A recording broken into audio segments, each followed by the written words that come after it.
Cooch Behar regional cancer সেন্টারে প্রয়োজনীয় সামগ্রী কেনার উদ্দেশ্যে 1,65,000 টাকা দান করলেন বিশিষ্ট অভিনেতা মিঠুন চক্রবর্তী। এই ক্যান্সার সেন্টারের পরিকাঠামোগত উন্নয়নের বিষয়ে রাজ্যের মুখ্যমন্ত্রীর সাথে কথা বলবেন বলে এদিন জানান এই বিশিষ্ট অভিনেতা। কোচবিহার সহ পার্শ্ববর্তী বিভিন্ন জেলা এবং নিম্ন আসামের দরিদ্র মানুষের চিকিৎসার প্রয়োজনে কার্যত হাত পেতে সাহায্য নিয়ে নিউ কোচবিহার সংলগ্ন বিনপট্টির পার্শ্ববর্তী এলাকায় প্রায় 20 বিঘা জমির ওপর গড়ে তোলা হয় এই ক্যান্সার সেন্টারটি। 1989 সালের 27 ডিসেম্বর এই কোচবিহার রিজিওনাল ক্যান্সার সেন্টারের উদ্বোধন করেন তৎকালীন মুখ্যমন্ত্রী জ্যোতি বসু।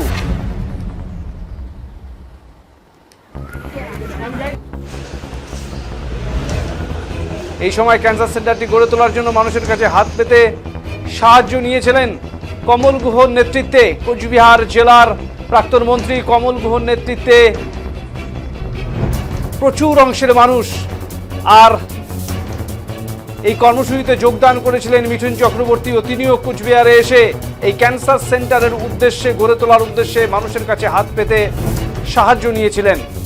সম্প্রতি বিধানসভা নির্বাচনের প্রচারে কোচবিহারে এসে তিনি কথা দিয়েছিলেন যদি বিজেপি রাজ্যের ক্ষমতায় আসে তাহলে তিনি আবারও আসবেন কোচবিহারে এবং ক্যান্সার সেন্টারের উন্নতি কল্পে যথাযথ উদ্যোগ গ্রহণ করবেন। এই কথা রাখতেই মুখ্যমন্ত্রীর অনুমতি নিয়ে এই ক্যান্সার সেন্টারে এসেছেন তিনি বলে এদিন জানান। বৃহস্পতিবার কোচবিহার সার্কিট হাউসে ওঠেন মিঠুন চক্রবর্তী। এরপর কোচবিহারের জেলাশাসক জিতিন যাদব, কোচবিহারের পুলিশ সুপার জসপ্রীত সিং, কোচবিহার জেলা মুখ্য স্বাস্থ্য আধিকারিক ডক্টর হিমাদ্রি কুমার আরি, বিধায়ক সুকুমার রায় সহ বিভিন্ন আধিকারিকদের নিয়ে এদিন প্রথমে কোচবিহার MJN মেডিকেল কলেজ ও হাসপাতাল পরিদর্শন করেন মিঠুন চক্রবর্তী।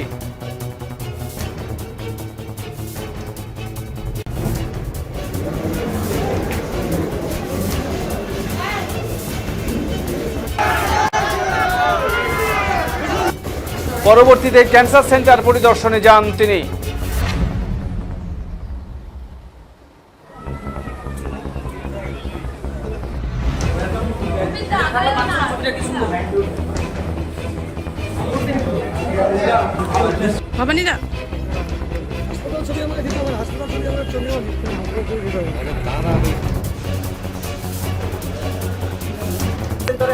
দেখুন, প্রথম কথা বলিনি, আমি যখন লাস্ট টাইম এখানে প্রচারের জন্য আসি তখন আমাকে কেউ সেজে বলেছিল যে আপনার তৈরি যে আপনার কন্ট্রিবিউশনে যে ক্যান্সার হসপিটালটা হয়েছে তার অবস্থা খুব খারাপ।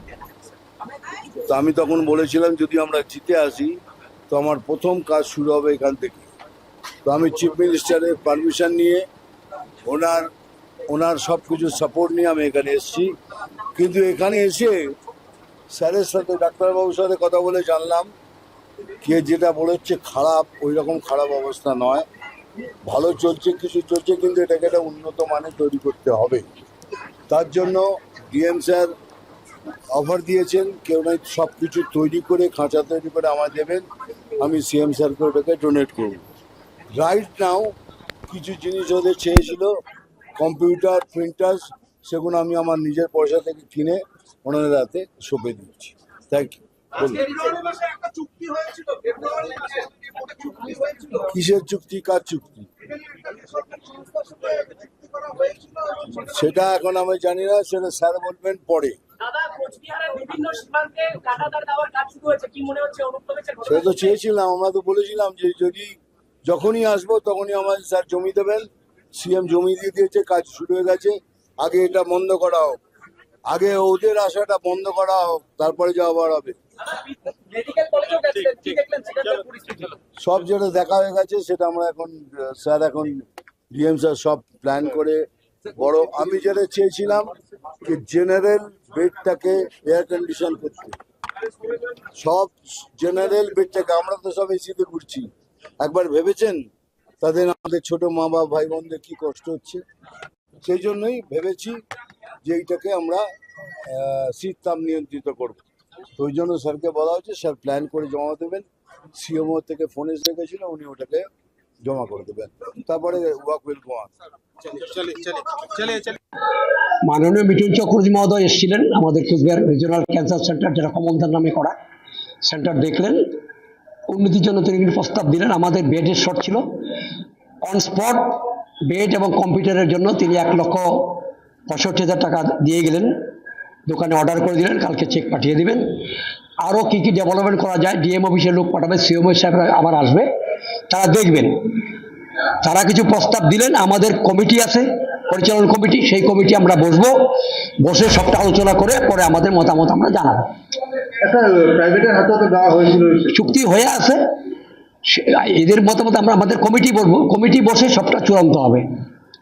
কমিটি না বসে তো কিছু করা যাবে না, সবাই মিলে বসে আমরা সবটা সিদ্ধান্ত নিব। ওনার প্রস্তাবগুলো আমরা শুনলাম, আলোচনা করবো আমরা, এটুকুই। মাননীয় মিঠুন চক্রবর্তী মহোদয়